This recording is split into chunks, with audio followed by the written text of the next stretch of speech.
مساء الخير. مساء النور يا عفروتو. أهلا وسهلا، اتفضل. تسمحوا لي أقعد معاكم شوية؟ طبعا اتفضل.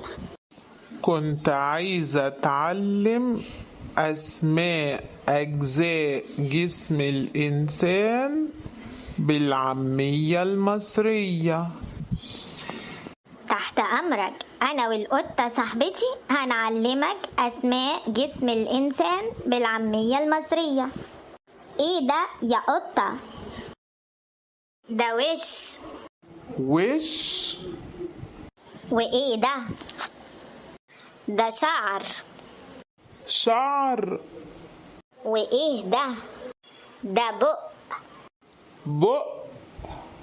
وإيه دي؟ دي عين. عين.